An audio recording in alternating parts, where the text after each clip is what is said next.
ওসমানী আন্তর্জাতিক বিমানবন্দরকে পূর্ণাঙ্গভাবে চালু করার দাবিতে ক্যাম্পেইন কমিটি ইউকের for fully functional Osmani International এয়ারপোর্টের ক্যান্টারবারি শাখার কমিটি গঠন উপলক্ষে এক সভা অনুষ্ঠিত হয়েছে। 18 জুন দুপুরে ক্যান্টারবারি এক রেস্টুরেন্টে আয়োজিত সভায় সভাপতিত্ব করেন মোহাম্মদ আব্দুল আজিজ এবং সঞ্চালনায় ছিলেন সৈয়দ সাজ্জাদ হাসান। সভায় প্রধান অতিথি ছিলেন কেন্দ্রীয় আহ্বায়ক এম আবু তাহের চৌধুরী এবং বিশেষ অতিথি ছিলেন শাহমুনি এম এ রব অ্যান্ড সলিসিটর মোহাম্মদ ইয়ার উদ্দিন। বক্তারা ওসমানী বিমানবন্দরে আন্তর্জাতিক মানের সব সুবিধা চালু করে সকল এয়ারলাইন্সের অবতারণ নিশ্চিত করার দাবি জানান। অন্যথায় রেমিটেন্স বন্ধ, বিমান বয়কট সহ বৃহত্তর আন্দোলনে হুঁশিয়ারি দেন।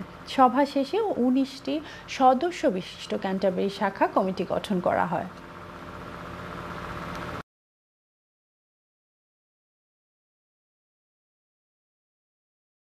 আজকে ওসমানী বিমানবন্দরে ফুললি ফাংশনাল এয়ারপোর্ট হয়, ওসমানী বিমানবন্দরে যাতে বিদেশি এয়ারলাইন নামে এর জন্য একটা জনসভার আয়োজন করা হয়েছিল।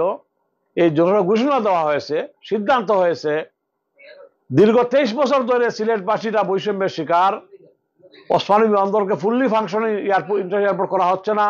সুতরাং যদি অনতিবিলম্বে বর্তমান ইন্টারিম গভর্নমেন্ট যদি ওসমানী বিমানবন্দর থেকে বিদেশি ফ্লাইট নামানোর যদি সুযোগ করে না দেন, ফুললি ফাংশনাল এয়ারপোর্ট না হয়, তা আগামী দিনে রেমিটেন্স বন্ধের ডাক দেওয়া হবে, আগামী দিনে বিমান বয়কটের ডাক দেওয়া হবে।